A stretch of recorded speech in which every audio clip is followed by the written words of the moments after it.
Assalamualaikum warahmatullahi wabarakatuh.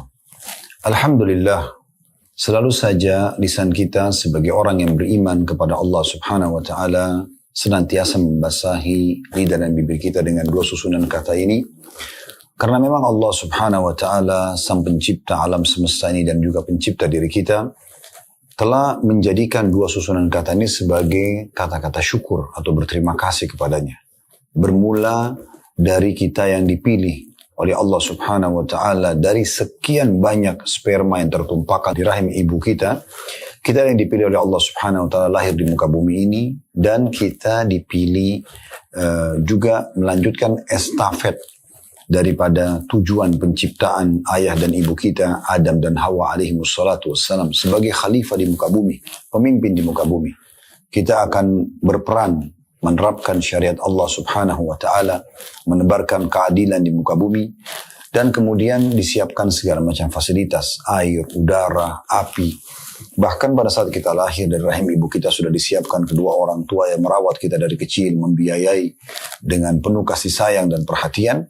Kemudian juga kita dipandu agar bisa mengenal agama ini, dan akhirnya kita jadikan sebagai pegangan hidup kita. Step by step kita akhirnya sampai kepada manusia yang dewasa dan mencapai target-target dalam kehidupan kita sehingga kita berprestasi. Semua ini nikmat Allah Subhanahu wa taala yang sangat besar yang harusnya kita syukuri, dan Allah Subhanahu wa taala memudahkan bersyukur dengan menyebutkan atau mengulangi dua kalimat atau dua susunan kata tadi, alhamdulillah. Selanjutnya kita panjatkan salam hormat kita kepada manusia yang paling pantas untuk diidolakan dan juga dijadikan sebagai suri tauladan. Manusia yang memang Allah Subhanahu wa taala perintahkan kepada kita agar kita mengucapkan salam hormat kepadanya. Dan sekali salam hormat ini akan dibalas oleh Allah Subhanahu wa taala dengan 10 salam dari sisinya. Dalam beberapa riwayat disebutkan akan dicatatkan baginya 10 pahala, akan dihapuskan 10 dosa dan diangkat 10 derajat. Dan ini satu-satunya ibadah yang Allah Subhanahu wa taala bersama dengan malaikatnya juga ikut mengerjakan ibadah tersebut. Sebagaimana Allah berfirman dalam Al-Quran, "Innallaha wa malaikatahu yusalluna 'alan nabi, ya ayyuhalladzina amanu sallu 'alaihi wa sallimu taslima." Sungguhnya Allah dan para malaikatnya mengucapkan salam kepada Nabi. Hai orang beriman, salamlah kepadanya dengan salam yang banyak. Baik teman-teman sekalian, ini pertemuan kedua kita setelah pertemuan bulan lalu. Kita membahas tentang pentingnya mempelajari sirah an-nabawiyah dan manfaat-manfaat yang bisa kita dapatkan. Maka pada pertemuan ini kita akan masuk insya Allah di sesi kedua, yang tepatnya kita akan membahas tentang sejarah sebelum lahirnya Nabi Muhammad SAW. Sebenarnya Bapak Ibu sekalian, kita bisa langsung masuk ke sejarah lahirnya Nabi SAW. Tapi saya ingin dalam kajian sirah kita ini, kita mengetahui dulu kondisi Jazirah Arab jauh sebelum lahir Nabi Muhammad SAW. Bagaimana masuknya agama Samawiyah di sana. Bagaimana Nabi Ibrahim alaihissalam masuk ke Mekah dan apa sebabnya. Bagaimana terbentuknya komunitas masyarakat Mekah. Dari mana kisah awal air Zam-Zam? Bagaimana juga terbangunnya Ka'bah? Kemudian bagaimana disyariatkannya ibadah haji? Semua itu perlu kita ketahui, dan juga teman-teman sekalian ada di dalam buku-buku sejarah juga disebutkan kalau agama Yahudi dan Nasrani juga pernah masuk ke Jazirah Arab. Dan seterusnya kita akan terus membahas tentang Jazirah Arab ini sampai kita ke titik lahirnya Nabi Muhammad SAW. Jadi nanti kita betul-betul mengetahui secara lengkap bagaimana sebenarnya kondisi Jazirah Arab sebelum lahirnya Nabi Muhammad SAW. Ini sangat penting. Ya, supaya kita mengetahui juga nanti apa sebabnya Nabi Muhammad SAW diutus dari kota Mekah dan kenapa Mekah yang dipilih. Baik.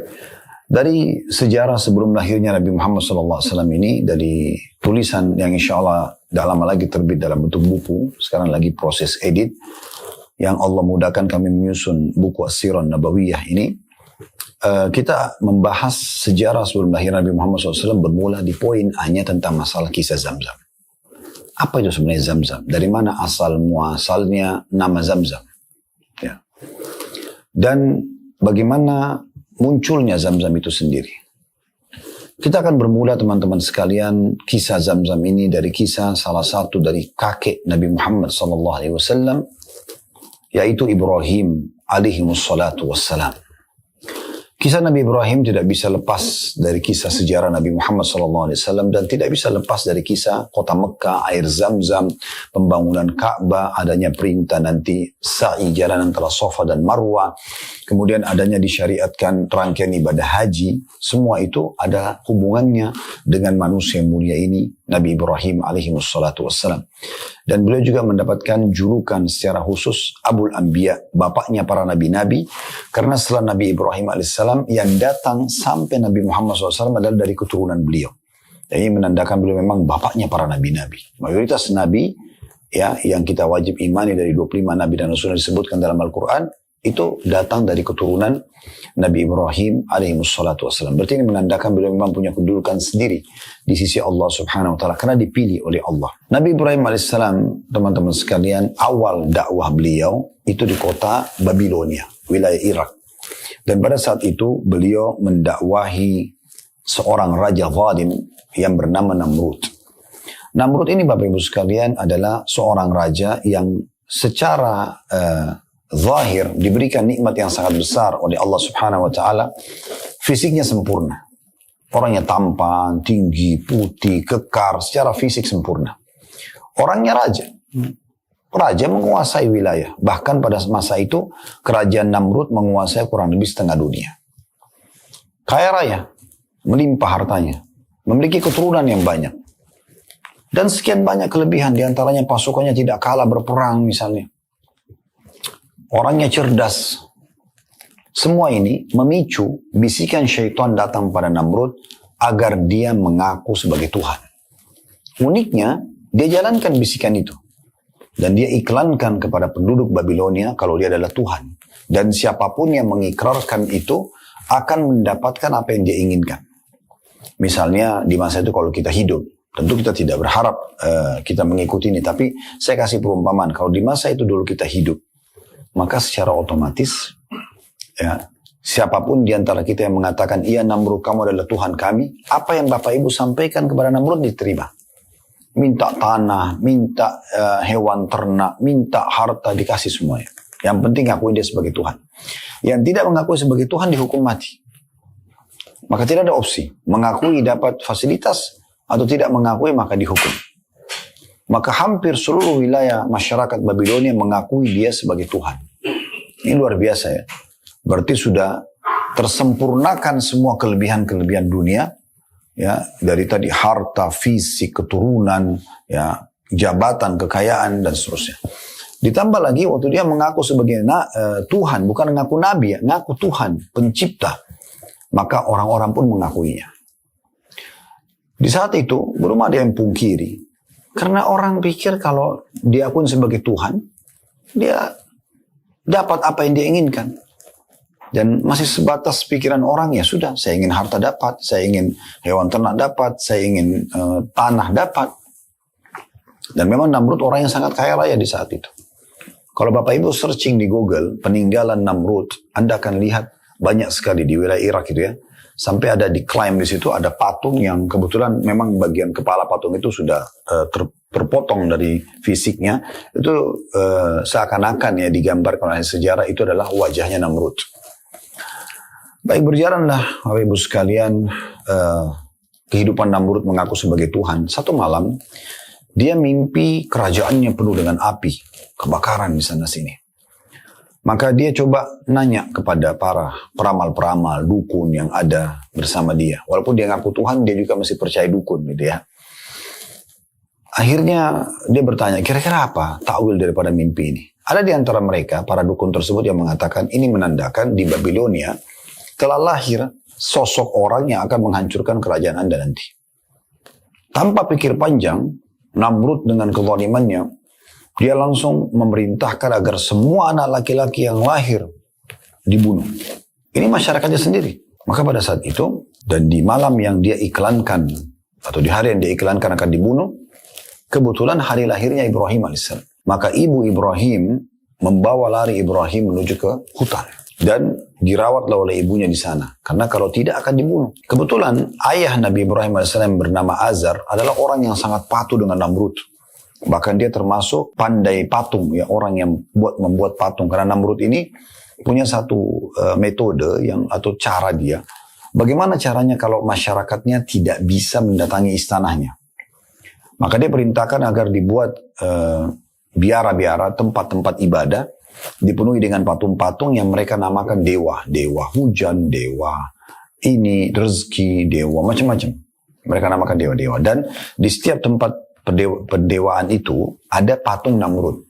Jadi orang kalau punya hajat apa-apa bisa datang, berikan sesajen di sana dan ucapkan hajatnya, maka Namrud akan penuhi. Nah seperti itu kurang lebih. Maka Azar ini salah satu orang yang membuat patung itu. Tetapi karena dia tahu istrinya hamil dan dia tidak ingin anaknya dibunuh oleh Namrud, maka dia bilang sama istrinya, bawalah anak ini ke hutan.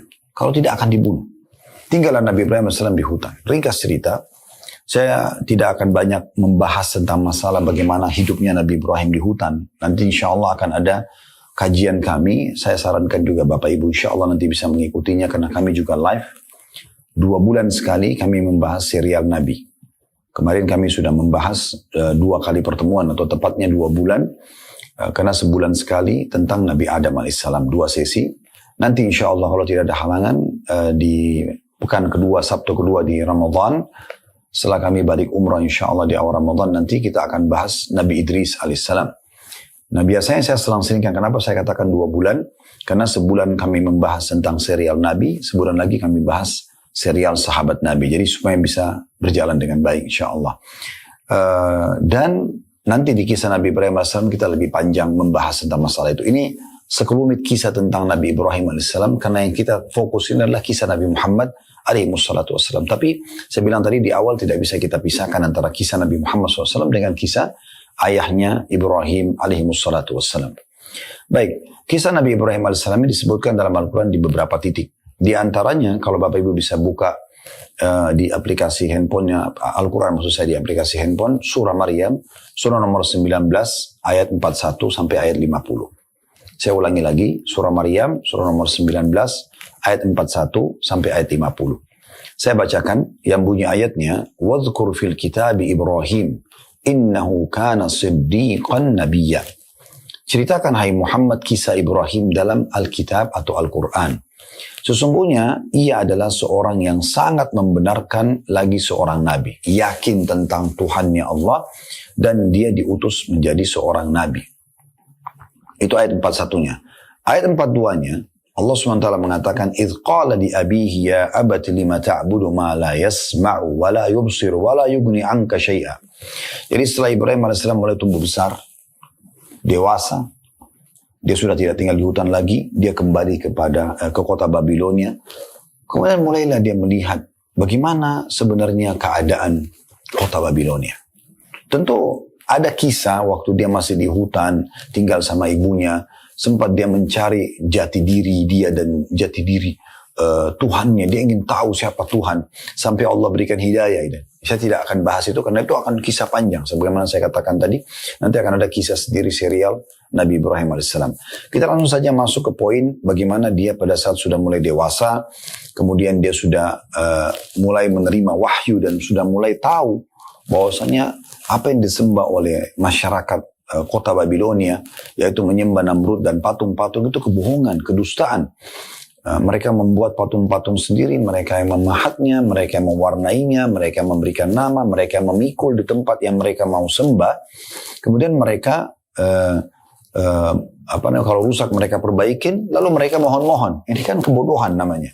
Makanya di masa fase Mekah nanti yang kita akan belajar insya Allah ke depan, dikatakan masa jahiliyah. Kenapa? Karena memang ya mereka sembah berhala yang mereka buat sendiri. Tidak bisa mendengar, tidak bisa melihat gitu ya.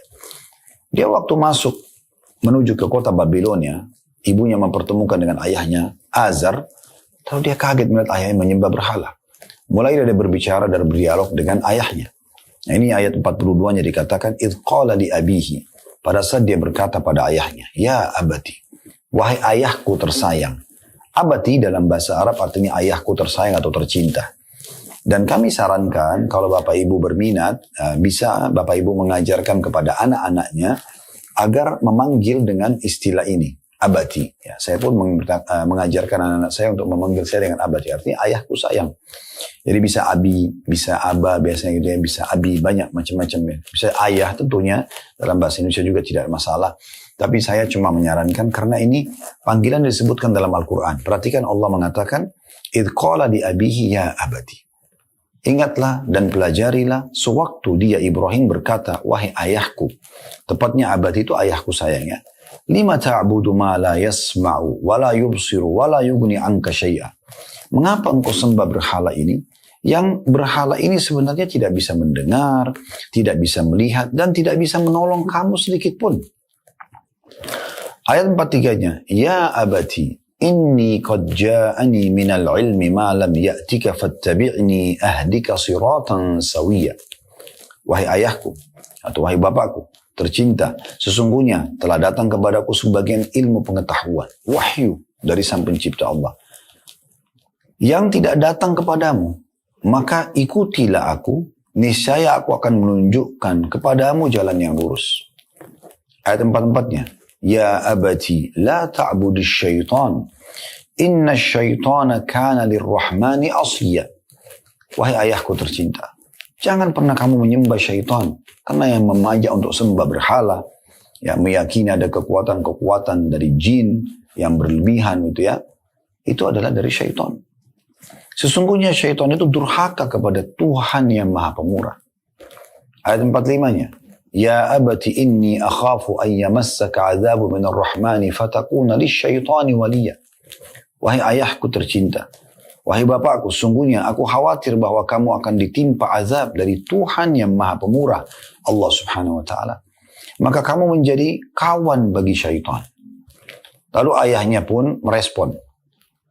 Seraya mengatakan kepada Ibrahim, Azar, ayahnya yang tadinya menyembah berhala dan bahkan pembuat patung Tuhan-Tuhan itu, mengatakan di ayat 46-nya, qala aragibun anta an alihati ya Ibrahim. Azar berkata, bencikah kamu kepada Tuhan-Tuhanku, wahai Ibrahim? Apa kau tidak mau ikut-ikutan sembah ini? Lain lam tantahi la arjumannak wahjurni maliya. Kalau kamu tidak berhenti mendakwakan ini, maka aku atau niscaya ya, aku akan merajammu, atau kamu akan aku rajam. Rajam sini maksudnya dihukum mati ya. Dan tinggalkanlah aku buat waktu yang lama. Artinya pergi. Mau aku bunuh, kau tinggalkan aku, pergi. Aku nggak butuh dengan kamu. Ayat 47-nya, qala salamun alaik, sa'astaghfiru laka rabbi innahu kana bi hafiyya. Lalu Nabi Ibrahim mengatakan, semoga keselamatan dilimpahkan kepadamu, wahai ayah. Aku akan memintakan ampun bagimu kepada Tuhanku, sesungguhnya dia besar kata ganti Allah, sangat baik kepadaku. Wa'atazilukum wa ma tad'una min dunillahi wa ad'u rabbi asa alla akuna bidu'ai rabbi syaqiyya. Dan aku akan menjauhkan diri darimu. Kamu minta aku pergi, baik aku akan pergi. Dan dari apa yang kamu seru selain Allah, aku juga sekaligus meninggalkan berhala-berhala ini. Dan aku berdoa kepada Tuhanku, mudah-mudahan aku tidak akan kecewa dengan berdoa kepada Tuhanku. Saya aku akan berdoa, tetap aku bisa berdakwah, dan semoga saja kamu pun diberikan hidayah. Ayat 49-nya, فَلَمَّا اعْتَزَلَهُمْ وَمَا يَعْبُدُونَ مِنْ دُونِ اللَّهِ وَهَبْنَا لَهُ إِسْحَاقَ وَيَعْقُوبَ وَكُلًّا جَعَلْنَا نَبِيًّا.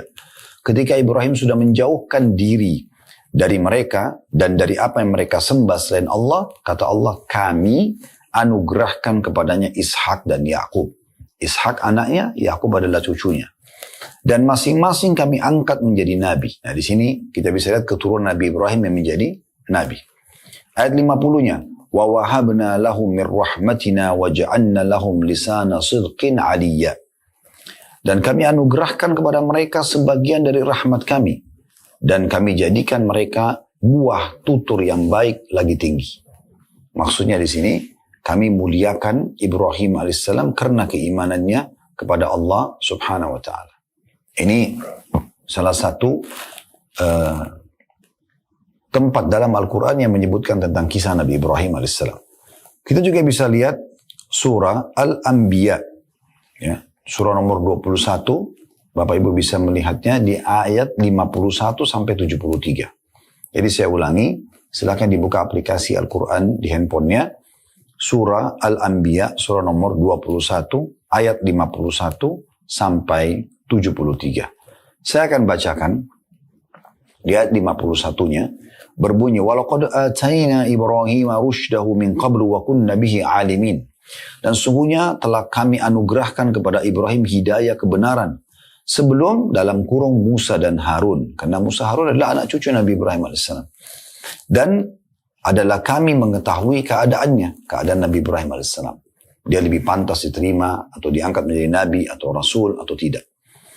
Di ayat 52-nya Allah ceritakan lagi. إذ قال لأبيه وقومه ما هذه التماثيل التي أنتم لها عاكفون. Ingatlah, maknanya belajarlah, pelajarilah. Ketika Ibrahim berkata kepada bapaknya dan kaumnya, patung-patung apakah ini yang kamu tekun beribadat kepadanya?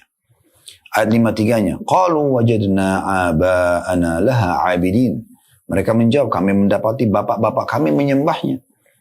Ayat 54-nya, qala laqad kuntum antum wa aba'ukum fi dhalalin mubin. Ibrahim AS mengatakan, sungguhnya kamu dan bapak-bapakmu dalam keadaan kesesatan yang nyata. Bagaimana bisa sembah berhala? Ini patung kalian yang buat, kalian yang namai, kalian yang warnai, kalian yang pikul ke tempat yang kalian mau sembah. Dan juga tidak bisa mendengar, tidak bisa melihat, tidak bisa memberikan manfaat dan mudarat. Kalau rusak kalian yang perbaikin. Ayat 55-nya, qalu ajitana bil haqqi am anta minal la'ibin.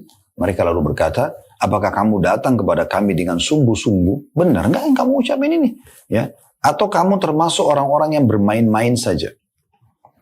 Di ayat 56-nya, qala bar rabbukum rabbus samawati wal ardi alladhi fatarahunna wa ana ala dzalikum minasyahidin. Ibrahim berkata, sebenarnya Tuhan kamu adalah Tuhan langit dan bumi yang telah menciptakannya. Ada Tuhan nih, ada pencipta. Yang langit kalian lihat di atas kepala kalian, bumi yang kalian tempat tinggal ini, semuanya itu ada penciptanya. Dan aku termasuk orang-orang yang dapat memberikan bukti atas demikian itu. Aku bisa buktikan kalau ada Tuhan kalian walaupun tidak nampak dengan mata kalian. Ayat 57-nya, وَتَاللَّهِ لَأَكِدَنَّ أَصْنَامَكُمْ بَعْدَ أَنْ تُوَلُّوا مُدْبِرِينَ. Lalu Ibrahim mengatakan, demi Allah, sesungguhnya aku akan melakukan tipu daya terhadap berhala-berhalamu sudah kamu pergi meninggalkannya. Artinya, kalau kalian tidak mau mendengarkan apa yang aku sampaikan sebagai utusan Allah, maka aku akan buat tipu daya. Aku akan melakukan sesuatu yang membuat kalian nanti bisa yakin kalau ada Tuhan dan patung-patung kalian ini bukan Tuhan.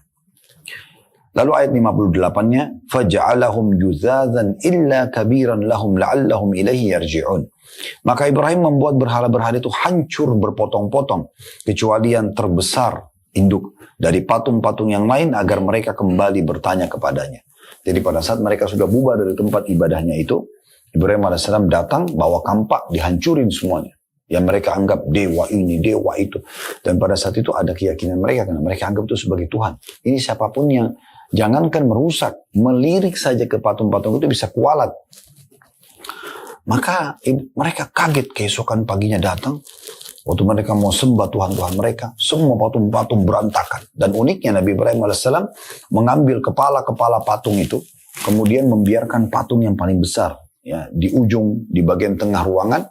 Kalau tidak salah itu adalah patung Namrud. Kemudian meletakkan kepala patung-patung yang lain, kemudian meletakkan juga kampak di tangan patung yang paling besar itu. Waktu mereka lihat, ya, di ayat 59-nya, penduduk Babilonia mengatakan, qalu man fa'ala hadza bi alihatina innahu laminadh dhalimin. Mereka berkata, siapakah yang melakukan perbuatan ini terhadap Tuhan-Tuhan kami? Sesungguhnya dia termasuk orang-orang yang zalim. Ayat 60-nya, qalu sami'na fatan yadhkuruhum yuqalu lahu Ibrahim.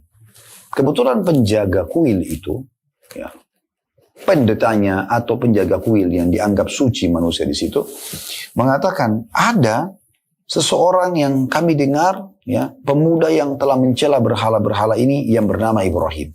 Yang kemarin bilang sama kalian mau buat tipu daya, nah itu yang datang tuh, hancurin patung-patung ini. Maka ayat 61, mereka berkata, qalu fa'tu bihi ala ayunin nasi la'allahum yashhadun. Maka ayo, bawa dia, seret Ibrahim itu, bawa di depan orang-orang semuanya, agar mereka bisa menyaksikan bagaimana dia harus memberikan argumentasi bagaimana dia merusak Tuhan-Tuhan kita dan menyampaikan alasannya serta bagaimana kita menghukumnya nanti. Ayat 62-nya. Qalu a'anta fa'alta hadha bi'alihatina ya Ibrahim. Datanglah Ibrahim AS ke tempat ibadah mereka tadi. Lalu mereka bertanya, apakah kamu yang melakukan perbuatan ini terhadap Tuhan-Tuhan kami wahai Ibrahim? Ayat 63-nya, Ibrahim ingin mencerahkan pikiran mereka, mengeluarkan mereka dari kemelut kebodohan selama ini, di mana mereka menyembah berhala-berhala yang tadi saya bahasakan, mereka yang buat, mereka yang warnain, mereka yang berikan nama, mereka yang pikul, mereka perbaiki kalau rusak, yang tidak bisa memberikan manfaat dan mudarat. Mereka pun kalau kasih sajian tidak ada, yang makan adalah serangga di situ.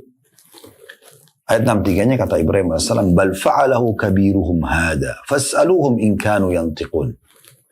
Ibrahim mengatakan sebenarnya yang membuat itu patung yang paling besar itu. Tuh buktinya ada kampak di tangannya, ada kepala patung-patung yang lain gitu kan. Maka coba tanya ke berhala itu jika memang mereka dapat berbicara. Nah ini tujuan Ibrahim AS melakukan karena ingin membuka pikiran mereka. Jangan sembah berhala-berhala ini. Dan di sini subhanallah ada pelajaran penting Bapak Ibu sekalian. Di masa kita sekarang pun banyak di antara muslimin masih berkeyakinan patung ini, patung itu. Di depan rumah masih dipasang patung, dalam rumah ada patung, dianggap patung itu bisa memberikan manfaat dan mudarat. Padahal ini sudah selesai kisahnya di alam manusia di masa lalu. Sayangnya di masa sekarang masih kembali terulang. Padahal Nabi Muhammad SAW sudah mengatakan rumah yang ada patungnya tidak akan dimasuki oleh malaikat. Tapi subhanallah masih ada di antara muslimin yang tidak faham masalah ini. Ini kisah Nabi Ibrahim, pelajarannya sangat besar, luar biasa. Ayat 64-nya, waktu Nabi Ibrahim bilang, kenapa tanya saya? Tanya tuh patung yang paling besar tuh. Kan dia yang pegang kampak, ada kepala-kepala patung yang lain di pangkuannya. Dan memang sengaja Ibrahim AS tidak merusak patung yang besar itu. Faraja'u ila anfusihim, faqalu innakum antumul zalimun. Lalu mereka semua kembali ke diri mereka, mulai berpikir kepada kesadaran diri mereka. Lalu mereka berkata, sesungguhnya kamulah adalah orang-orang yang zalim, menganiaya diri sendiri. Ayat 65-nya, "Tsumma nukisu ala ru'usim laqad alimta ma haula'i yantiqun." Kemudian mereka pun menundukkan kepala mereka seraya berkata, sesungguhnya kamu hai Ibrahim telah mengetahui bahwa berhala-berhala itu tidak dapat berbicara. Mereka mengatakan apa? Kamu kan suruh kami tanya ke patung-patung itu. Padahal sebenarnya kamu tahu kalau patung itu tidak bisa berbicara, gitu kan? Kenapa kamu tanya kepada kami, gitu ya? Kenapa kamu tanya kepada kami lagi? Kemudian Ibrahim mengatakan, qala ayat 66-nya, qala fata'buduna min dunillahi ma la yanfa'ukum syai'un wa la yadurrukum. Kata Ibrahim AS, maka mengapa kamu menyembah selain Allah sesuatu yang tidak dapat memberi manfaat sedikit pun dan tidak bisa memberikan mudarat kepada kamu? Patung ini nggak bisa mengganggu kalian. Gak bisa memberikan manfaat, gak bisa memberikan mudarat gitu ya. Di ayat 67-nya, uffin lakum wa lima ta'buduna min dunillah afala ta'qilun. Celakalah kamu, kata Ibrahim AS kepada penduduk Babilonia. Dan apa yang kamu sembah selain Allah, maka apakah kamu tidak memahaminya? Di ayat 68-nya, qalu harrikuhu wansuru alihatakum in kuntum fa'ilin. Maka mereka serentak mengatakan, bakarlah dia. Dan bantulah Tuhan-Tuhan kamu jika kamu benar-benar hendak bertindak. Ini unik. Setelah mereka mulai kembali ke diri mereka, sudah mulai mereka tahu, oh iya ya ternyata kita salah nih.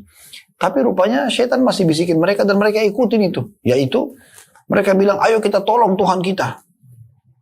Bunuh Ibrahim ini. Bakar dia. Maka pada saat itu mereka pun membakar api yang sangat besar. Penduduk Babilonia. Dan mereka pikir, mungkin ini jenis siksaan yang paling dahsyat gitu ya. Karena kalau bunuh orang, dipenggal lehernya, ditusuk badannya itu udah biasa. Mereka mau satu kematian yang spektakuler yang membuat orang lain tidak akan lagi mengganggu Tuhan-Tuhan mereka gitu ya. Maka mereka pikir, oh yang paling bagus api. Karena sekuat apapun otot seseorang, kena api pasti kesakitan. Kalau pedang mungkin dia masih bisa tahan, ya mungkin dia pura-pura gak sakit, atau pisau, atau digebukin ya. Tapi kalau api, sehebat apapun dia mau tahan dahsyatnya api, panasnya nggak mungkin bisa. Maka mereka buat api yang sangat besar. Sebagian riwayat menyebutkan kalau saking besarnya api itu kalau ada burung yang lewat di atasnya maka tiba-tiba hangus gitu ya, kena panasnya. Namun mereka lupa Ibrahim alaihissalam bersama Tuhan alam semesta ini. Maka Allah berfirman di ayat 69-nya, Qulna ya naru kuni bardan wa salaman ala Ibrahim. Kami berfirman, hai api, menjadi dinginlah dan menjadi keselamatanlah bagi Ibrahim. Maka api itu tidak berbahaya bagi Ibrahim alaihissalam. Yang ciptakan api adalah Allah, yang membuat sifat yang panas adalah Allah, dan Allah mampu mengubahnya menjadi dingin. Maka Allah mengatakan, perintahkan pada api yang mereka nyalakan itu agar menjadi dingin dan menjadi keselamatan bagi Ibrahim AS. Maka mereka coba berusaha membakar Nabi Ibrahim, tapi Nabi Ibrahim AS tidak terbakar sama sekali. Ayat 70-nya, wa aradu bihi kaidan faja'alnahumul akhsarin. Maka pada saat hendak mereka membuat makar terhadap Ibrahim, mereka mau bakar, membunuhnya, maka kami menjadikan justru mereka adalah orang-orang yang paling merugi. Mereka mempermalukan diri mereka sendiri. Jadi ayat ini teman-teman sekalian memberikan gambaran kepada kita bagaimana sekelumit kisah Nabi Ibrahim AS. Ya. Kemudian di ayat 71 saya tadi bilang sampai ayat 73 ya. Ayat 71-nya وَنَجَّيْنَاهُ وَلُوطًا إِلَى الْأَرْضِ الَّتِي بَارَكْنَا فِيهَا لِلْعَالَمِينَ. Dan kami selamatkan Ibrahim dan Lut ke sebuah negeri yang kami telah memberkahinya untuk sekalian manusia. Maksudnya ke Palestina. Setelah masyarakat Babilonia menolak dakwah beliau, maka Allah pun memerintahkan Nabi Ibrahim AS untuk pindah lokasi dakwah dan tepatnya ke negeri Syam. Ya, dan waktu itu pusatnya adalah Palestina. Ya, pergi ke sana bersama dengan ponakannya bernama Lut, yang akhirnya diangkat juga menjadi Nabi Lut. Anda tentu tahu kisah kaum Nabi Lut yang mereka melakukan homoseksual. Itu ada juga bahasan sendiri ya. Tapi waktu itu termasuk yang beriman pada risalah Nabi Ibrahim AS adalah ponakannya bernama Lut, dan akhirnya Allah utus untuk mendakwai wilayah lain gitu ya. Ayat 72-nya, wa wahabna lahu ishaqa wa yaquba nafila wa kullan ja'alna salihin. Karena kesabaran Ibrahim dalam berdakwah, menjelaskan argumentasi agama Allah dan penolakan Allah dan mempermalukan mereka dengan sesembahan yang tidak ada manfaatnya itu, maka Allah mengaruniakan kepada Ibrahim keturunan Ishak dan Yakub sebagai suatu anugerah dari kami, dan masing-masing kami jadikan orang-orang yang saleh. Maksudnya Ishak dan Yakub. Kemudian saya tadi sudah katakan Ishak anak Nabi Ibrahim, Yakub adalah anaknya Ishak, berarti cucunya Nabi Ibrahim AS. Ayat 73-nya, وَجَعَلْنَاهُمْ أَئِمَّةً يَهْدُونَ بِأَمْرِنَا وَأَوْحَيْنَا إِلَيْهِمْ فِعْلَ الْخَيْرَاتِ وَإِقَامَ الصَّلَاةِ وَإِيتَاءَ الزَّكَاةِ وَكَانُوا لَنَا عَابِدِينَ. Dan kami telah menjadikan mereka itu sebagai pemimpin-pemimpin yang memberi petunjuk dengan perintah kami. Saya menjadikan nabi-nabi. Ya. Dan telah kami wahyukan kepada mereka untuk mengerjakan kebajikan, mendirikan sholat, menunaikan zakat, dan hanya kepada kamilah mereka menyembah. Nah ini tentang tambahan kisah Nabi Ibrahim alaihimussalatu wassalam. Tentu ada kisah juga teman-teman sekalian yang menyebutkan Namrud sendiri, penguasa Mesir, penguasa pada saat itu Babilonia, dia berusaha untuk memanggil Ibrahim dan coba membunuh Ibrahim alaihissalam. Termasuk dia memerintahkan tadi untuk membakar api. Tapi karena gagal, maka Namrud pun akhirnya bingung. Dia harus buat apa lagi? Setelah dibakar dengan api, Ibrahim alaihissalam tidak bisa mati, lalu harus dengan cara apa?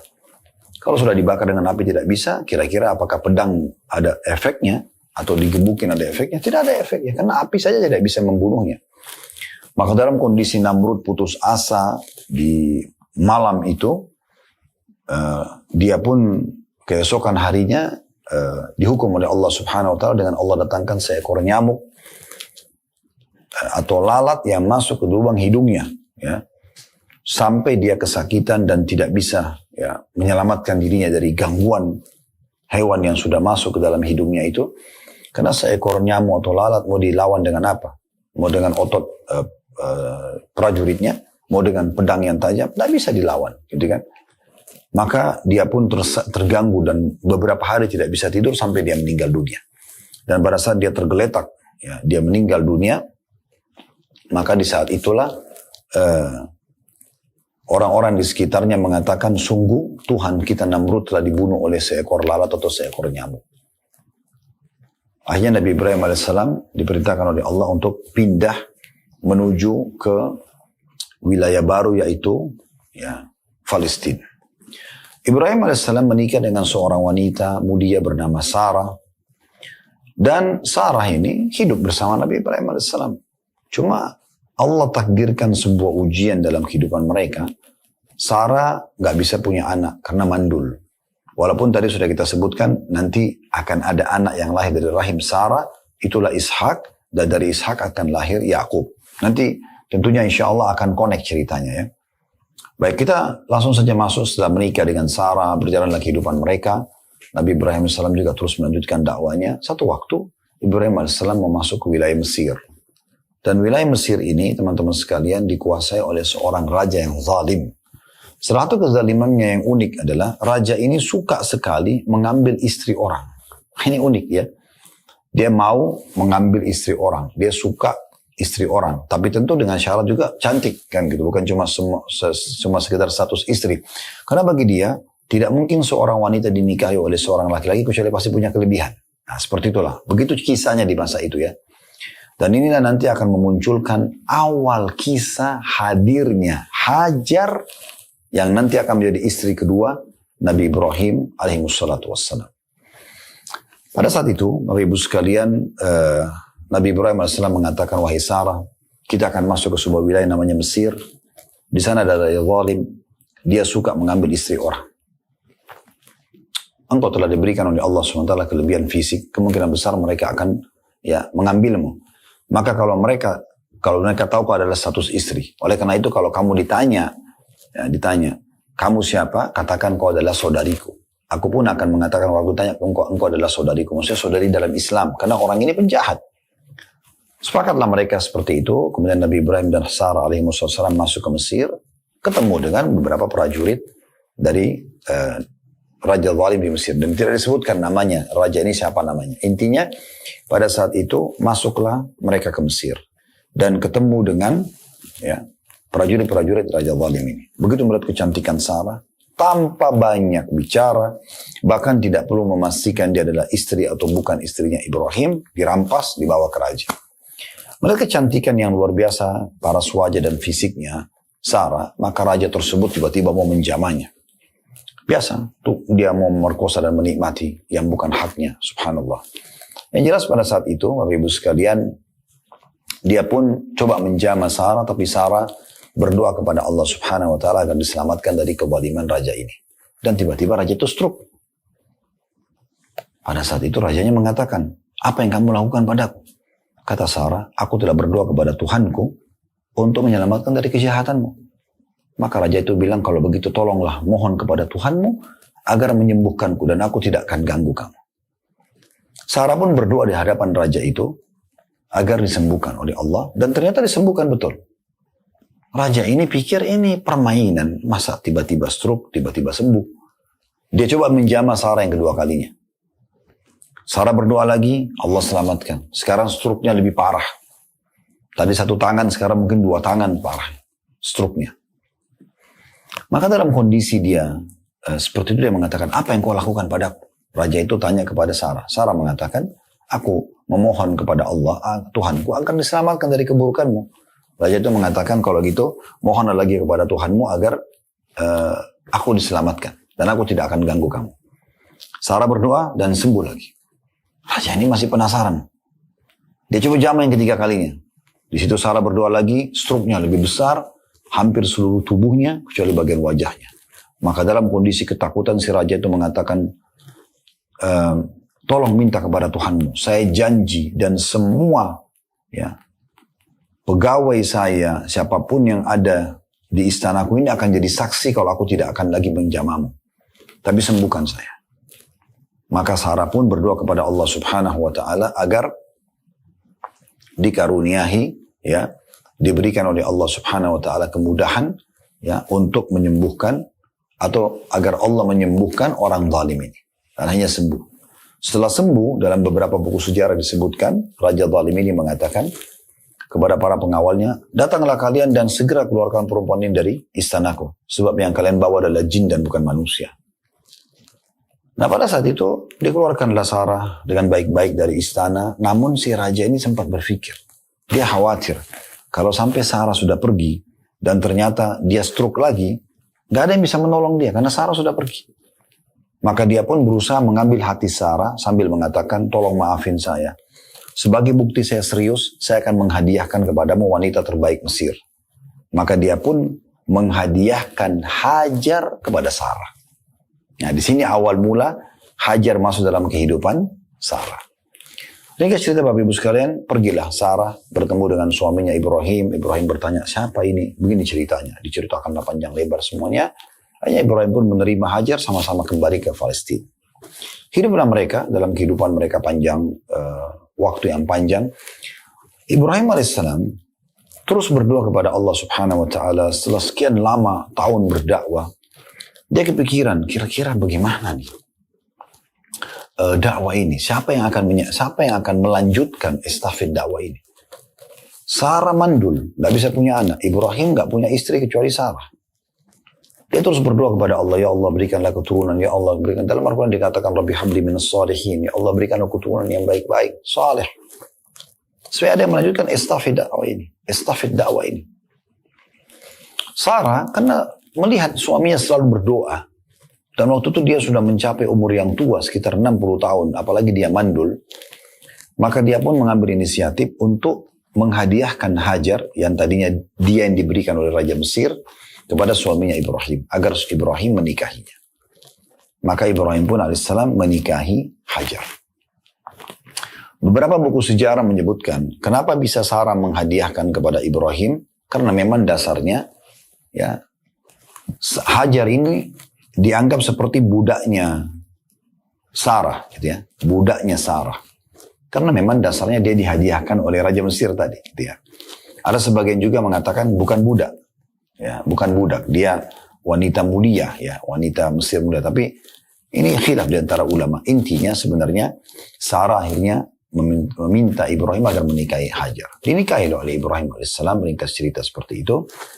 Dan teman-teman sekalian pada saat dinikahi, kuasa Allah subhanahu wa ta'ala, Hajar hamil dan melahirkan anak Ismail.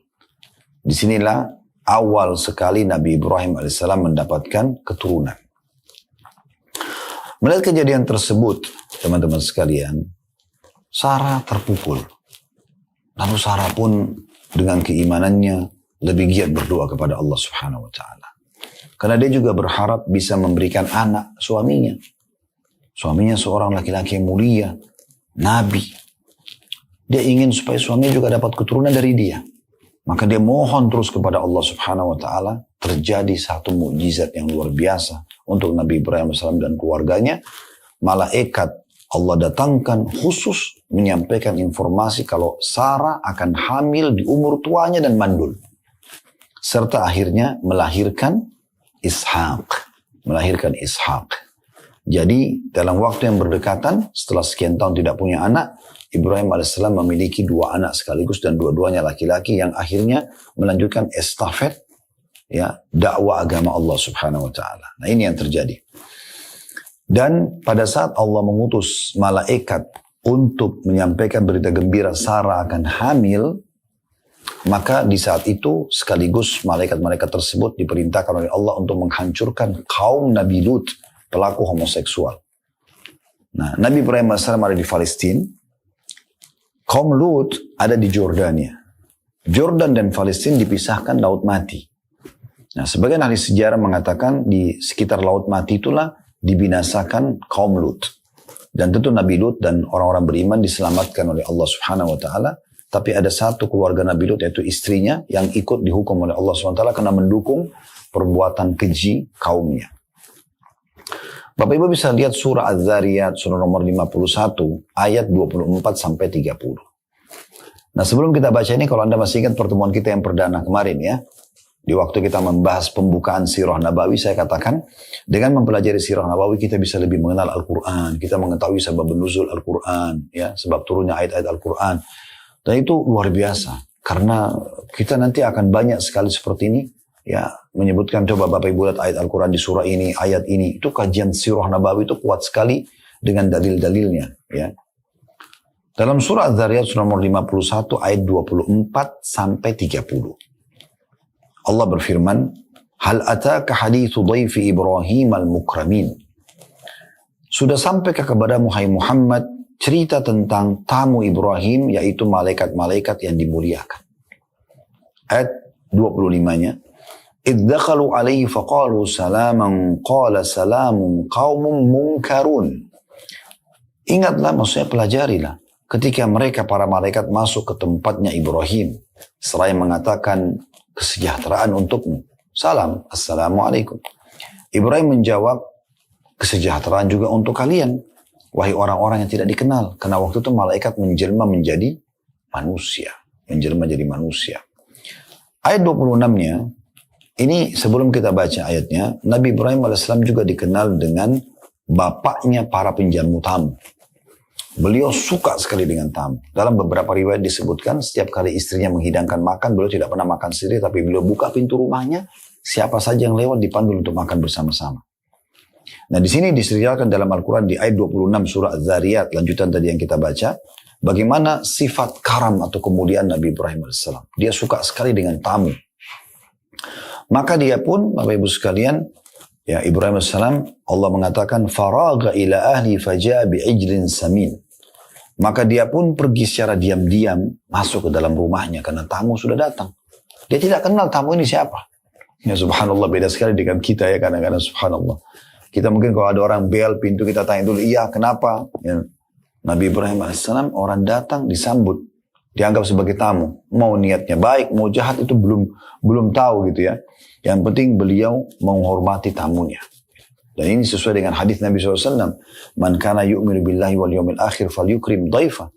Siapa yang mengaku beriman kepada Allah dan hari akhir, dia harus memuliakan tamunya. Maka pada saat itu dia masuk diam-diam, menemui keluarganya. Kemudian dibawanya daging anak sapi yang gemuk. Dia sembelih anak sapi, dimasak, dikelola ya, terus dihidangkan untuk tamunya. Dia tidak tahu ini malaikat kah, manusia kah, karena malaikat itu menjelma jadi manusia. Ayat 27-nya, faqarrabahu ilaihim qala ala ta'kulun. Lalu dihidangkanlah untuk para tamu yang malaikat tadi oleh Ibrahim AS. Lalu Ibrahim mengatakan, silahkan makan. Ayat 28-nya, fa'aujasa minhum khifa qalu la takhaf wa basyaru bi gulamin alim. Tapi mereka tidak mau makan. Maka pada saat itu Ibrahim mulai merasa takut. Siapa orang-orang ini? Kok bisa mereka tidak mau makan hidangan seperti ini? Kalau manusia pasti mau makan daging fresh, baru disembeli, bumbu-bumbunya enak. Kok nolak gitu? Ya. Maka mulai Ibrahim merasa takut. Maka para malaikat mengatakan, janganlah kamu takut. Dan mereka memberi kabar gembira kepada Ibrahim tentang kelahiran anak yang alim, yaitu Ishak. Anak yang saleh yang bernama Ishak yang akan lahir dari Sarah. Pada saat itu, Ibrahim sudah yakin ternyata ini adalah malaikat yang Allah utus, karena malaikat bisa datang dalam wujud malaikat, bisa juga datang dalam wujud manusia gitu ya. Di ayat 29-nya, فَأَقْبَلَتِ امْرَأَتُهُ فِي صَرَّةٍ فَصَكَّتْ وَجَهَا وَقَالَتْ عَجُوزٌ حَقِيمٌ. Kemudian istri Nabi Ibrahim, maksudnya Sarah, waktu dengar bahwasanya ada berita gembira, istrimu akan hamil, akan ada anak dan Allah kasih nama Ishak. Maka istri Nabi Ibrahim memekik lalu menepuk mukanya sendiri. Maksudnya bersuara sambil menepuk pipinya. Biasanya orang-orang masa dulu begitu kalau dia kaget gitu ya. Dengan dua tangan tentunya. Seraya mengatakan, aku adalah seorang perempuan tua dan mandul. 60 tahun umurnya. Dan mandul memang dari awal gak bisa hamil. Seakan-akan dia kaget. Bagaimana bisa saya punya anak? Ayat 30-nya. Qalu kadzaliki qala rabbuki innahu wal hakimul alim. Para malaikat menjawab, demikianlah Tuhanmu memfirmankan, sesungguhnya dialah, dianya besar kata ganti Allah, yang maha bijaksana lagi maha mengetahui. Ayat 31. Qala fama khatbukum ayyuhal mursalun. Tentu sampai di sini kisah kita ya. Kisah tentang bagaimana Sarah hamil, berita gembira dan akhirnya melahirkan Ishak. Sampai ayat 30. Kalau Bapak Ibu mau baca nanti ayat 31, ayat 32, itu tentang cerita diskusi, dialog antara Nabi Ibrahim dengan dua malaikat tentang masalah penyiksaan kaum Lut. Ini mungkin tidak kita bahas ya. Saya rasa mungkin cukup sampai ayat 30 tadi karena kita mau ambil saksi bahasan dari ayat tentang prosesi bagaimana Sarah akhirnya hamil setelah dia berdoa sekian lama dan akhirnya melahirkan anak bernama Ishak. Beberapa waktu kemudian Allah subhanahu wa ta'ala dengan hikmahnya yang sangat besar memerintahkan kepada Ibrahim alaihissalam untuk membawa istri keduanya Hajar menuju ke satu lembah, tepatnya Mekah. Dan perintah ini hanya memerintahkan saja bawa istrimu Hajar bersama anaknya yang baru lahir Ismail ke sana. Ibrahim alaihissalam hanya mengatakan kepada Hajar, bersiap-siaplah kita akan safar dan bawa bayimu. Hajar pun sebagai wanita salihah yang patuh pada suaminya, dia ikut saja. Dia ikut, naik unta, jalan. Perjalanan dari Palestina ke kota Mekah di masa itu membutuhkan waktu kalau orang menggunakan kuda yang cepat. Laki-laki yang perkasa, 1 bulan perjalanan.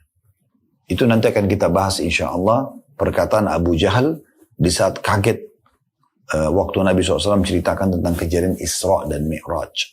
Seperti itu. Intinya, teman-teman sekalian, pada saat itu Nabi Ibrahim AS pun membawa istrinya Hajar dan anaknya Ismail ke lembah Mekah. Nah di situ ada pondasi Ka'bah. Ka'bah ini awalnya Bapak Ibu sekalian dibangun oleh Nabi Adam dan anaknya bernama Syith. Shin Ya Tha. Syith. Syith ini adalah adiknya Qabil dan Habil. Kisah yang masyhur. 2 adik kakak, yang satu membunuh yang lainnya. Ya. Ini sudah kami ceritakan panjang lebar tentunya di kisah Nabi Adam AS. Bisa Bapak Ibu lihat di playlist YouTube kami nanti insya Allah. Dan Bapak Ibu bisa mendengarkan kisah panjang lebar Qabil dan Habil. Kami baca dari kitab Sahih Kisah Al-Anbiya. Ya. Intinya teman-teman sekalian, pada saat itu sampailah di lembah itu, dan tadi Ka'bah dibangun oleh Nabi Adam dan anaknya Syith, dan setelah terjadi setelah terjadi banjir besarnya Nabi Nuh, bangunan asal Ka'bah hancur kecuali pondasinya. Dari pondasi masih ada. Allah SWT memerintahkan Nabi Ibrahim untuk bawa istrinya Hajar dan Ismail anaknya ke sekitar pondasi Ka'bah itu.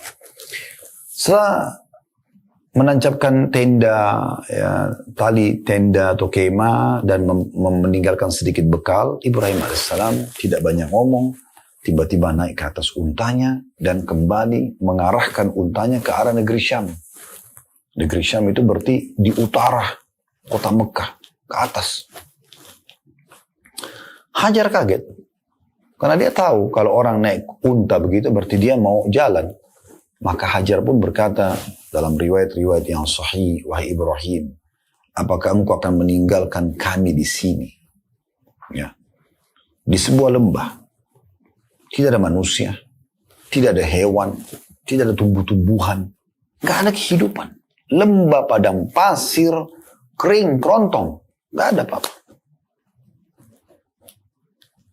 Ibrahim diam saja. Jalan tetap untanya. Ya. Pada saat itu Bapak Ibu sekalian, Hajar ikut dari belakang sambil mengatakan lagi, wahai Ibrahim, apakah engkau akan membiarkan kami, maksudnya aku dan anakku di lembah ini? Gak ada kehidupan, gak ada manusia. Ibrahim tetap jalan. Ketiga kali berkatalah Hajar, wahai Ibrahim, apakah engkau membiarkan kami? Tetap Ibrahim diam. Setelah 3 kali, Allah subhanahu wa ta'ala mengilhamkan dalam hati Hajar untuk bertanya ini. Ini yang keempat kalinya. Maka dia mengatakan, Allahu amaraka bihada. Apakah Allah yang memerintahkanmu ini? Maka Ibrahim alaihissalam menganggukkan kepalanya. Artinya iya benar. Cuma Ibrahim tidak tega untuk membahasakan karena dia harus meninggalkan istri dan anaknya. Dalam Al-Quran digambarkan Mekah waktu itu biwadin ghairi dhidra. Di sebuah lembah yang tidak ada pepohonan. Tidak usah pohon basah, pohon kering, nggak ada. Padang pasir gersang. Maka Hajar mengucapkan satu kata, atau kalimat, susunan kalimat, yang perlu diukir dengan ukiran emas. Luar biasa. Menunjukkan keimanannya. Maka dia mengatakan, idzan lan yudayyi'ana. Kalau begitu, Allah tidak akan menyia-nyiakan kami. Dalam bahasa Arab, Bapak Ibu sekalian, Kata tidak itu bisa dipakai, atau ada 3 susunan kata bisa dipakai. Yang pertama la, seperti huruf hijaiyah ya, biasa kita baca lam, itu artinya tidak.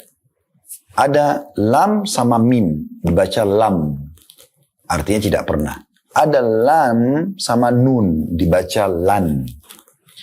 Yang ketiga ini, lam sama nun, itu artinya tidak akan pernah. Apa kata Hajar pada suaminya? Idzan lan yudayyi'na, lan. Kalau begitu tidak akan pernah Allah membiarkan kami, menyanyiakan kami. Udah. Ibrahim alaihissalam akhirnya jalan, Bapak Ibu sekalian.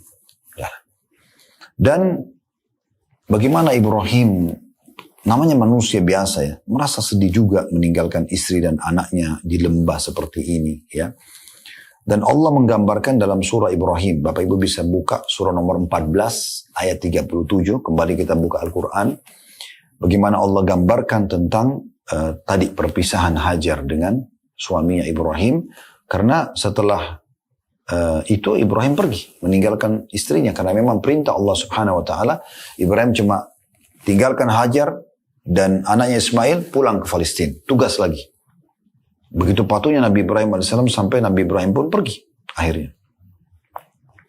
Di ayat 37 surah Ibrahim, Allah subhanahu wa ta'ala berfirman, ya, Nabi Ibrahim mengatakan, ya, Rabbana inni askantu min dzurriyyati biwadin ghairi dhi dhar'in 'inda baitikal muharram Rabbana liyuqimus shalah faj'al af'idatan minan nasi tahwi ilaihim warzuqhum minats thamarati la'allahum yashkurun.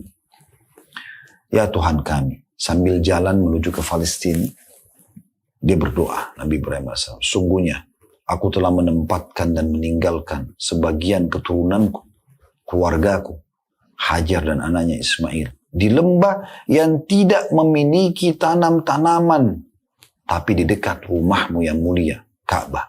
Walaupun bangunan Ka'bah itu runtuh. Nanti akan kita jelaskan, insya Allah di pertemuan-pertemuan akan datang bagaimana prosesi pembangunan Ka'bah ya. Tapi itu ada di dekat rumahmu yang mulia Ka'bah. Ya Tuhan kami. Karena pengorbanan ini, dan tujuannya sebagaimana Engkau perintahkan agar mereka mendirikan sholat, maka jadikanlah hati sebagian manusia cenderung kepada mereka. Ada yang datang mampir supaya hidup, terbentuk komunitas. Wilayah itu, nanti kita jelaskan terbentuknya komunitas masyarakat Mekah dalam sehari. Dan berilah mereka rezeki dari buah-buahan, dan mudah-mudahan mereka bersyukur. Jadi ini perkataan Nabi Ibrahim AS berdoa kepada Allah subhanahu wa ta'ala. Allah ijabah itu tentunya ya. Selepas kepergian Ibrahim AS, Hajar tadinya masih melihat bayangan suaminya, antara percaya dengan tidak, sampai bayangan Ibrahim hilang. Begitu sudah tidak ada gambaran. Fitrah manusianya muncul. Bagaimana ini? Bagaimana hidup di sini nih? Gak ada manusia bisa ada komunikasi. Kalau sakit, kalau lapar, gak ada hewan, gak ada tumbuh-tumbuhan, lembah gersang. Bayangkan ada berada di padang pasir, sama gurun pasirnya, sama gundukan mungkin bukit-bukitnya. Tak ada apa-apa. Mungkin kalaupun ada binatang buas mungkin ya, kalajengking atau ular berbisa. Intinya teman-teman sekalian pada saat itu, Hajar mulai khawatir. Dan yang paling membuat dia khawatir adalah air. Ini kalau habis air gimana bisa hidup ini? Maka dia tiba-tiba muncul inisiatif di benaknya, saya coba cari di mana ada air. Dia letakkan anaknya Ismail di sekitar pondasi Ka'bah. Dia pun belum tahu kalau di situ adalah pondasi Ka'bah. Dia letakkan di situ. Kemudian dia lihat yang terdekat, bukit yang terdekat ada Bukit Sofa dan Bukit Marwah. Nanti akan dinamakan Sofa dan Marwah. Di masa itu Hajar belum tahu namanya apa. Hajar cuma niat ingin sekali mencari air. Dia pun naik ke Bukit Sofa. Ingin melihat di sekelilingnya ada air nggak nih? Ada manusia nggak? Ada apalah kehidupan gitu ya. Matanya melihat garis lurus berhadapan dengan Bukit Sofa, ada Bukit Marwah. Dan Bapak Ibu perlu tahu, kalau di musim panas, ya mungkin kalau Anda sudah pernah haji, mungkin di antara teman-teman yang hadiri acara kita mungkin pernah haji, di musim haji biasanya musim panas ya. Mulai bulan Juni, Juli, Agustus itu musim-musim panas itu ya. Nah biasanya karena panasnya cuaca, saya pun pernah menyaksikan itu ternyata itu betul terjadi ya. Kalau kita lagi jalan di jalan raya yang ada aspal pun, kita melihat mungkin jarak sekitar 50-100 meter itu kayak ada genangan air di jalan. Padahal sebenarnya tidak ada genangan air. Itu pantulan dari tempat lain. Kuasa Allah subhanahu wa ta'ala. Ya. Mungkin pantulan dengan cahaya matahari atau seperti apa. Ilmiahnya mungkin Bapak Ibu lebih tahu dari kami. Tapi itu disilakan dengan fata morgana lah. Hajar melihat ke arah. Dari Safa ke Marwah. Di Marwah ada genangan air. Maka dengan semangat dia turun dari Safa menuju ke Marwah untuk mengejar air tersebut. Tiba di Marwah, ternyata nggak ada air. Dia lihat lagi ke Safa, Safa ada genangan air, tapi fata morgana. Dia turun lagi dari Marwah menuju ke Safa. Sampai di Safa, nggak ada air. Anda bayangkan, di terik matahari yang panas, ya harus berlari-lari. Sekarang saja dengan ada AC di Masjidil Haram, dari Safa ke Marwah sudah cukup membuat kita haus. Sampai disiapkan air zam-zam situ kan. Mungkin tidak asing bagi Anda yang sudah pernah sa'i gitu ya. Nah bayangkan di masa itu. Terbuka, nggak ada bangunan. Panas. Dalam kondisi ketakutan. Siapa yang bisa tolong dia dengan anaknya nih? Subhanallah, dia ke Safa. Nggak ada air. Dia lagi ke Marwah, ada air. Dia turun lagi dari Safa ke Marwah yang ketiga kalinya. Sampai Marwah tidak ada air. Dia lihat lagi ke Safa ada air. Turun lagi dari Marwah ke Safa yang keempat kalinya. Sampai di Safa tidak ada. Turun lagi dari Safa ke Marwah yang kelima kalinya. Marwah tidak ada air. Dari Marwah lihat lagi ke Safa ada air. Dia turun lagi. Yang keenam kalinya. Terakhir dia jalan dari Safa ke Marwah. Ternyata tidak ada air. Akhirnya dia tahu ini adalah fata morgana. Gak ada air. Maka di saat itulah dia pun kembali ke anaknya Ismail dan dia kaget waktu itu ternyata ada mata air yang sangat ya jernih dan juga air yang sangat banyak keluar.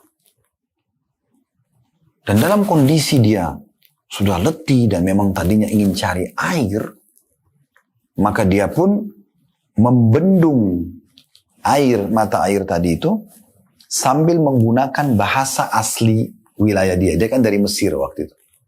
Dia mengatakan zam-zam. Artinya berkumpullah, berkumpullah. Jadi arti zam-zam itu berkumpullah, berkumpullah gitu ya. Kata Nabi Muhammad SAW, semoga Allah merahmati ibunya Ismail. Andai saja dia tidak membendungnya, dia tidak buat bendungan kecil supaya air itu tidak hilang, dia ketakutan hilang. Maka Zam-Zam akan menjadi lautan yang sangat luas.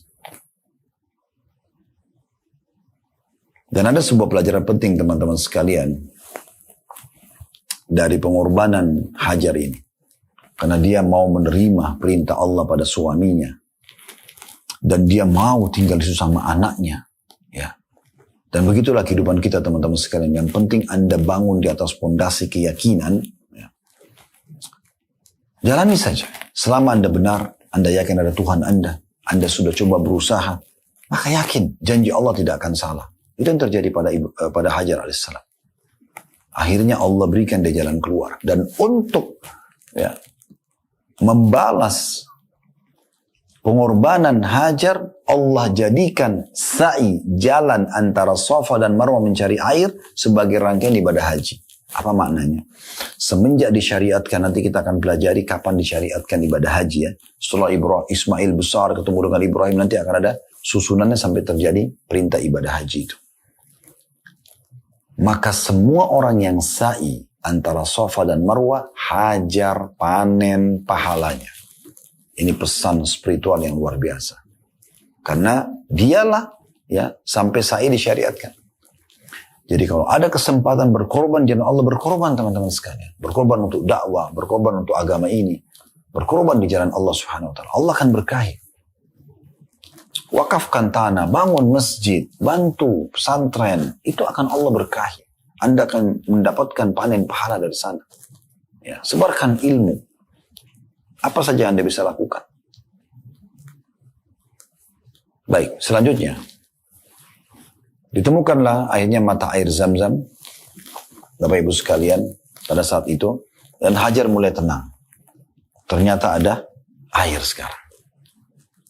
Dan Allah SWT berfirman dalam Al-Quran, وَجَعَلْنَا مِنَ الْمَاءِ كُلَّ شَيْءٍ حَيٍّ. Dan kami jadikan, ya, dari air segala sesuatu bisa hidup. Hajar mulai tenang, teman-teman sekalian. Dan kita coba tinggalkan dulu Hajar bersama anaknya Ismail. Di satu sisi, di pinggiran lembah Mekah, ada satu suku Arab. Dan ini suku pertama Arab yang keluar dari negeri Yaman. Karena memang suku Arab asalnya dari negeri Yaman. Dan Yaman ini dalam Al-Quran disebut namanya bukan Yaman, tapi Saba. Surah nomor 34 dalam Al-Quran, surah Saba. Ya, itu menceritakan tentang Yaman. Dulu, orang-orang Yaman beriman kepada Allah Subhanahu Wa Taala. Di masa itu ya. Setelah itu datang generasi dan Allah Subhanahu Wa Taala berikan mereka keberkahan. Allah berikan ilmu, mereka bisa buat bendungan. Dan dengan bendungan ini akhirnya wilayah mereka subur sekali. Timur dan baratnya itu subur sekali. Mereka punya segala macam jenis buah-buahan, sayur-sayuran dan seterusnya. Tapi generasi demi generasi datang, akhirnya ada yang kufur kepada Allah Subhanahu Wa Taala. Tuh banyak yang kufur. Allah hancurkan bendungan mereka, lalu Allah ganti pohon-pohon yang bermanfaat itu dengan pohon cemara dan pohon bidara yang berduri dan tidak berbuah. Akhirnya mereka sudah tidak bisa hidup, nggak ada lagi air. Keluarlah suku pertama Arab namanya suku Jurhum. Kalau telapak tangan saya ini Bapak Ibu sekalian, ini cuma contoh, mohon maaf ya. Ini jazirah Arab. Kalau kita ibaratkan jazirah Arab, di daerah selatannya bagian bawah itu Yaman. Kalau kita mau bicara Mekah Madinah sama negeri Syam saja, kalau kita naik ke atas dari selatan, di pinggiran Laut Merah, di sisi baratnya itu ada Laut Merah, itu Anda akan temukan yang pertama Mekah. Naik lagi ke atas Anda akan temukan Madinah. Naik terus ke utara, di atas ini negeri Syam. Negeri Syam ini di masa sekarang ada 4 negara. Libanon, Syria, Palestina, dan Jordania. Dulu namanya negeri Syam. Nah orang-orang Yaman, tadi suku Jurhum itu, mereka keluar Bapak Ibu sekalian dari negeri Yaman, tujuannya ingin ke negeri Syam. Karena di masa itu ini semuanya lembah padang pasir ini. Susah orang hidup. Jarang ada air. Walaupun ada manusia yang hidup di masa itu. Akhirnya mereka niat mau dari Yaman, suku Jurhum ini menuju ke negeri Syam. Subhanallah, mereka lewat di pinggir lembah Mekah. Waktu itu belum ada pemukiman. Hajar pun tinggal di tendanya saja sama anaknya Ismail. Dan baru mereka punya bekal air tadi. Dan ada riwayat juga yang menjelaskan sebelum saya jauh membahas Jurhum ini tadi terlupakan. Riwayat Sahih yang menjelaskan Zam-Zam itu datangnya dari mana? Itu dari kepakan sayapnya Jibril alaihissalam. Karena ada riwayat, itu yang paling dipilih oleh para ulama, ada riwayat yang menjelaskan itu dari bekas pijakan kaki untanya Nabi Ibrahim, ada juga yang mengatakan dari sentakan kakinya Nabi Ismail atau menangis. Gitu ya. Tapi yang paling kuat adalah pendapat pertama Jibril AS yang Allah perintahkan untuk mengeluarkan air Zam-Zam itu. Baik, kita kembali ke Jurhum tadi. Air Jurhum ini, mereka lewat di pinggir lembah itu, lalu mereka kaget melihat. Ternyata di tengah-tengah lembah ada burung yang buat lingkaran. Biasanya di padang pasir kalau ada burung lingkaran, buat lingkaran seperti ini, berarti di bawah itu ada air. Ya, kalau Anda di padang pasir, Anda lihat burung membuat lingkaran, berarti mereka kasih isyarat di bawah itu ada air. Maka mereka pun kaget. Selama ini mereka sering lewat di jalan itu tidak pernah mengetahui ada air. Dari mana ini? Lalu mereka utus 2 orang di antara mereka datang ke sana dan kaget melihat ada Hajar dan anaknya Ismail serta ada sumber mata air yang sangat deras, bersih, jernih. Kedua orang ini kembali melaporkan kepada kepala sukunya. Karena mereka punya adab dan tata kerama, mereka tidak merampas mata air itu atau membunuh Hajar ataupun Ismail. Mereka datang baik-baik, ya kepala sukunya datang lalu pamit, ya mengatakan kepada Hajar, kami adalah perantau begini begitu, ceritakanlah kisahnya, ya. Kemudian kami sebenarnya mau ke negeri Syam untuk mencari sumber mata air. Tapi kalau di sini ada sumber mata air, untuk apa kami pergi ke negeri Syam? Lebih baik kami di sini, kan gitu. Lebih baik kami di sini. Kalau Anda izinkan kami tinggal bersama Anda di sini, maka kami akan memberikan Anda dari hasil perkebunan kami. Nanti kalau kami cocok tanam, kami akan memberikan dari susu, daging, hewan ternak kami. Maka Hajar pun setuju. Nah, setujunya Hajar ini teman-teman sekalian membuat di hari itu juga terbentuklah komunitas masyarakat Mekah. Ini luar biasa. Nah, Allah menggambarkan tentang negeri Saba tadi dalam surah Saba, surah nomor 34. Teman-teman bisa buka surah Saba, surah nomor 34 di ayat 15 sampai 17. Di ayat 15 sampai ayat 17. Ini kita menguatkan tadi apa yang kita sampaikan tentang negeri Saba itu dalam ayat Al-Quran. Saya ulangi lagi surah Saba, surah nomor 34 ayat 15 sampai ayat 17. Baik. Saya akan bacakan ayat 15-nya dalam surah Saba ya. Laqad kana lisaba'in fi maskanihim ayah. Jannatani ayyamini wa shimal. Kulu min rizki rabbikum washkuru lah baldatun tayyibatun wa rabbun ghafur. Sesungguhnya pada kaum Saba, negeri Yaman di masa itu ada tanda-tanda kekuasaan Tuhan Allah di tempat kediaman mereka, yaitu 2 buah kebun di sebelah kanan dan kirinya. Maksudnya timur dan baratnya. Kepada mereka dikatakan, ya, ini firman Allah SWT kepada mereka, makan olehmu dari rezeki yang dianugerahkan Tuhanmu dan bersyukurlah kamu kepadanya. Dengan itu, ya, maka negerimu akan menjadi negeri yang baik dan Tuhanmu adalah Tuhan yang Maha Pengampun. Ayat 16-nya, فَأَعْرَضُوا فَأَرْسَلْنَا عَلَيْهِمْ سَيْلَ الْأَرِمِ وَبَدَّلْنَاهُمْ بِجَنَّتَيْهِمْ جَنَّتَيْنِ ذَوَاتَيْ أُكُلٍ خَمْطٍ وَأَثْلٍ وَشَيْءٍ مِّنْ سِدْرٍ قَلِيلٍ. Tapi mereka berpaling. Ada generasi yang datang setelah mereka beriman, itu berpaling. Mereka tidak mau beriman, mereka tidak mau bersyukur. Maka kami datangkan kepada mereka banjir yang besar. Dihancurkan bendungan mereka, ya. Waktu itu dinamakan dalam beberapa buku sejarah Saddul Ma'rib. Bendungan Ma'rib itu ya. Maka banjir itu datang menghancurkan bendungan mereka. Dan kami ganti kedua kebun besar mereka di timur dan barat untuk negeri Saba yang besar itu.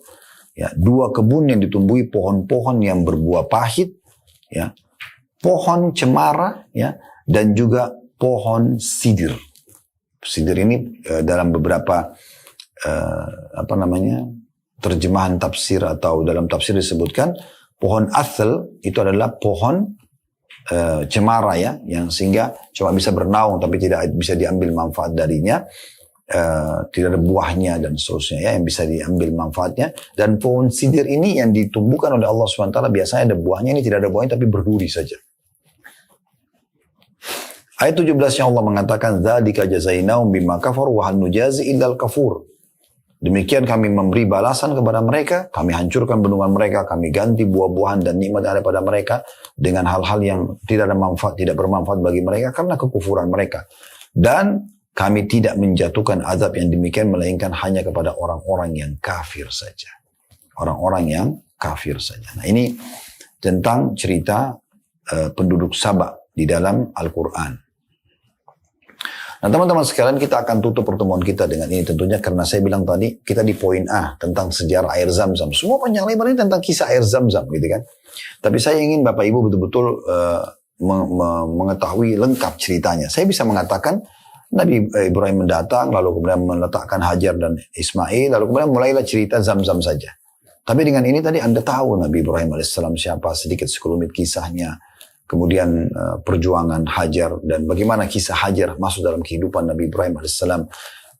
Kemudian juga bagaimana melahirkan anak Ismail. Kemudian bagaimana Sarah pun memiliki anak Ishak. Dan seterusnya sampai akhirnya ketemu Zam-Zam. Dan juga bagaimana akhirnya komunitas penduduk Mekah terbentuk dalam hari yang sama. Keluarnya suku Jurhum dengan kisah mereka dari negeri Saba tadi. Baik Bapak Ibu sekalian, pada saat itu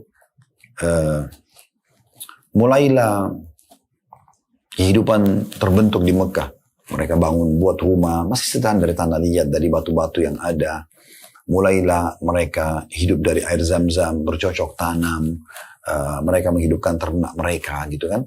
Sampai akhirnya terbentuklah kota Mekah yang luar biasa. Nah, suku Jurhum ini adalah orang-orang Arab. Mereka berbahasa Arab.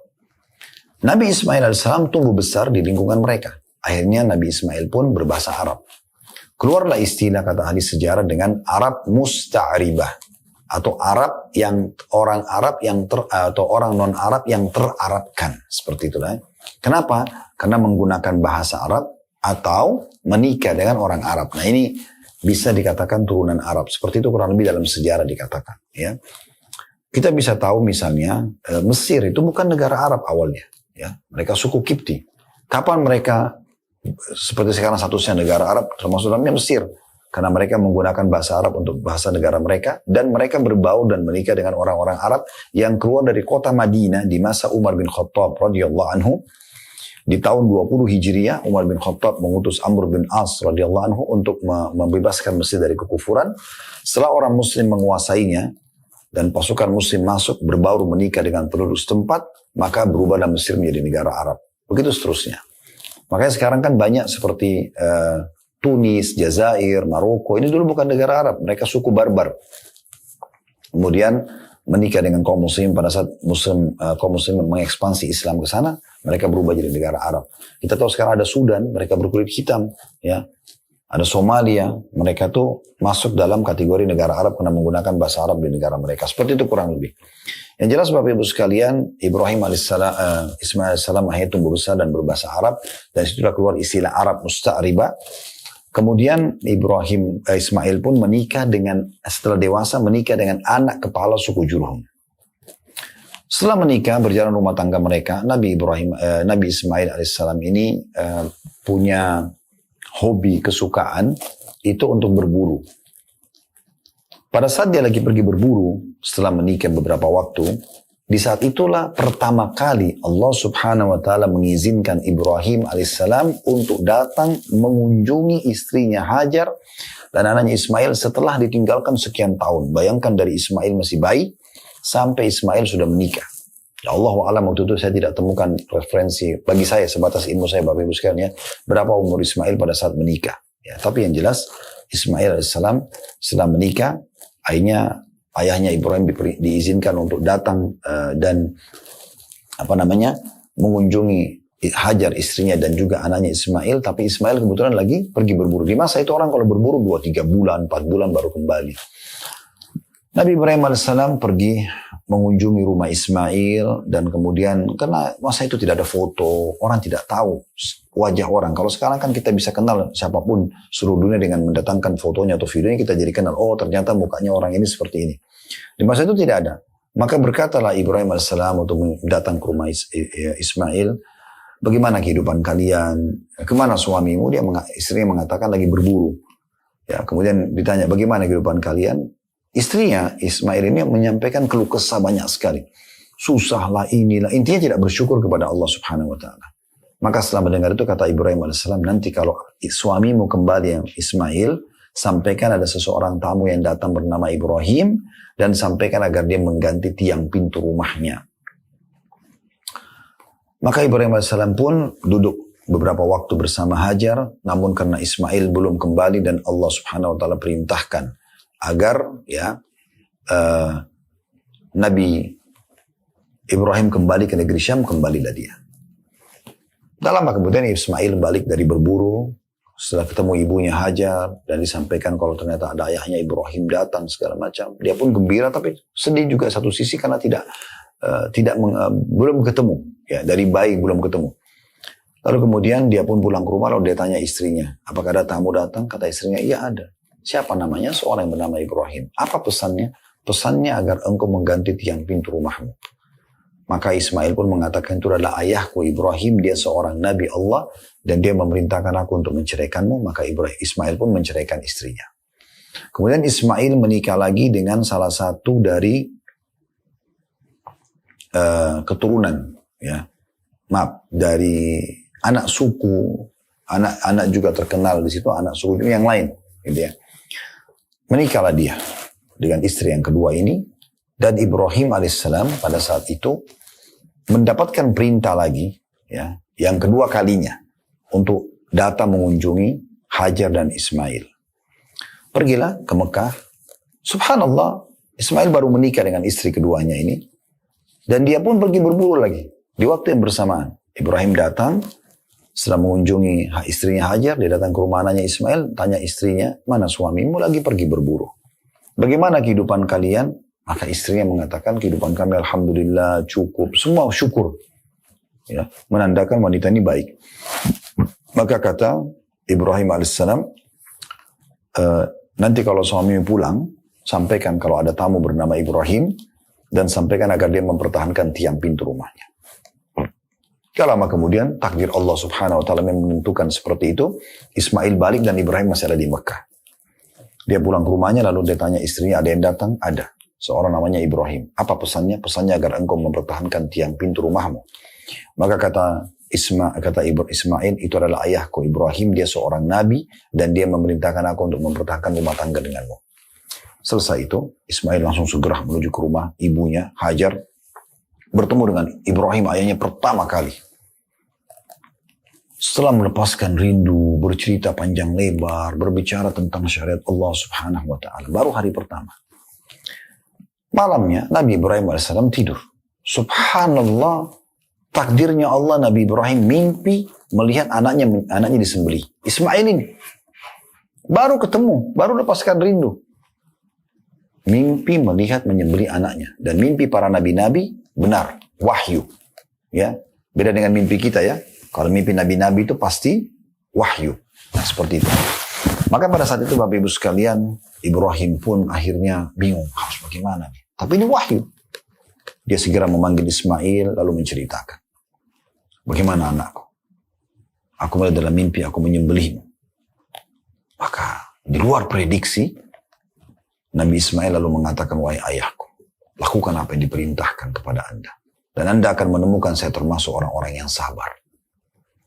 Dalam mimpi, Nabi Ibrahim AS melihat titik yang dia harus menyembelih anaknya Ismail. Maka dia pun akhirnya pergi sama anaknya Ismail ke titik yang dia lihat dalam mimpi itu. Namun di tengah jalan, iblis datang dan menggodanya. Apakah engkau yakin akan menyembelih anakmu? Apakah begitu dan begitu? Nabi Ibrahim AS sangat yakin dengan keimanannya. Dia pun mengambil 7 butir batu dilempar ke arah syaitan itu. Nah, syaitannya pergi. Dia jalan lagi beberapa langkah, datang lagi iblisnya. Dilempar lagi sama Nabi Ibrahim AS 7 butir batu. Pergi lagi syaitannya.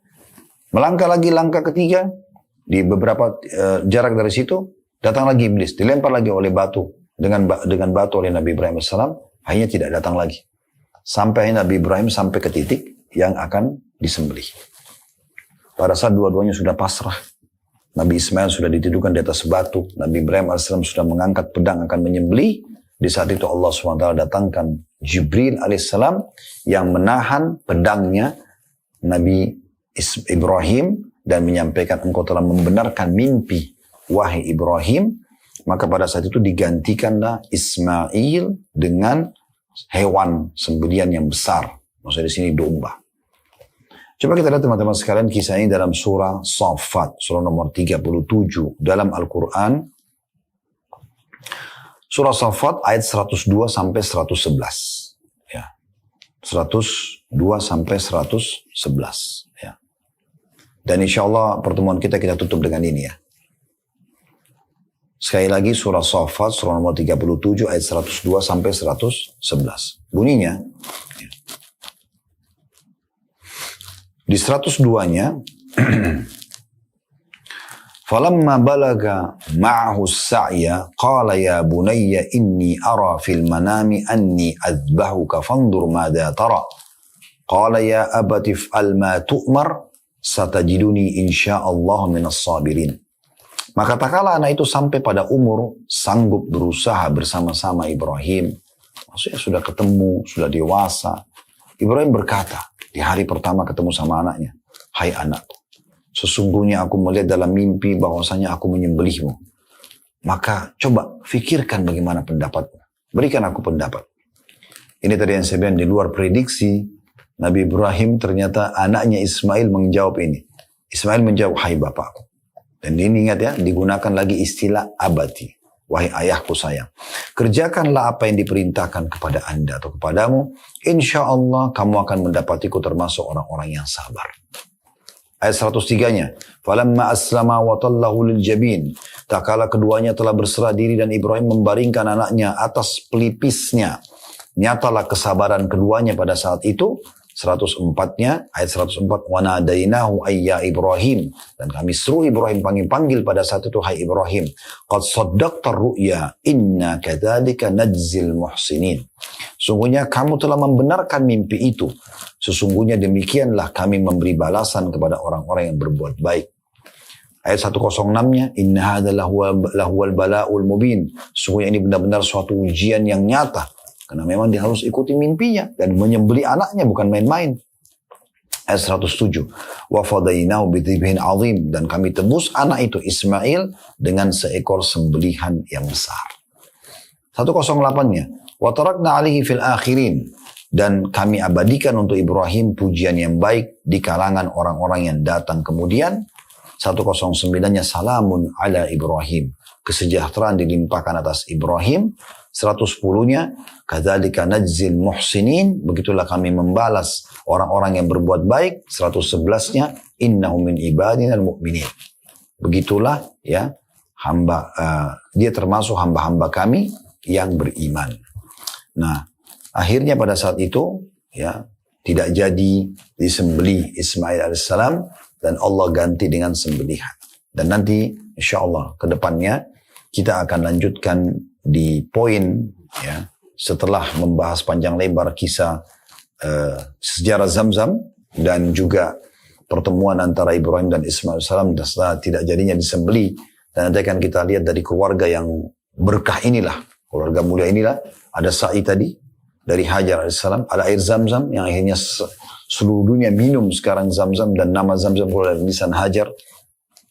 Kemudian kita juga melihat bagaimana ada perintah untuk menyembelih ya di situ, dan Ibrahim patuh dan Ismail kepada Tuhannya, dan nanti akan ada syariat kurban, dan sampai sekarang kita pun menjalankan syariat itu di Idul Adha dan di musim haji.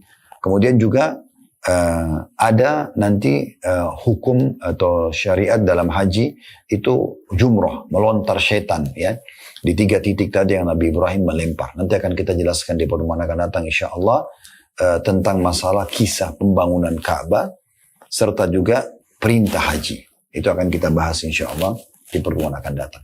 Mudah-mudahan ini bisa diambil faedah dan Allah ikhlaskan niat kita, dan insyaallah bisa diambil pelajaran dari sirah Nabawi ini. Kedepannya sekali lagi kita akan bahas kisah pembangunan Ka'bah dan perintah haji dengan izin Allah SWT. Kita lihat kalau bisa diselesaikan kita selesaikan. Dan kalau memang masih ada waktu pun nanti kita akan coba tambah dengan bahasan yang lain. Tapi bahasan kita akan sampai di sini insyaallah. Kalau benar dari Allah silakan diambil dan diamalkan. Kalau salah dari saya mohon dimaafkan dan saya istighfar kepada Allah Subhanahu wa taala. Subhanakallahumma bihamdika asyhadu an la ilaha illa anta astaghfiruka wa atubu ilaik. Wassalamualaikum warahmatullahi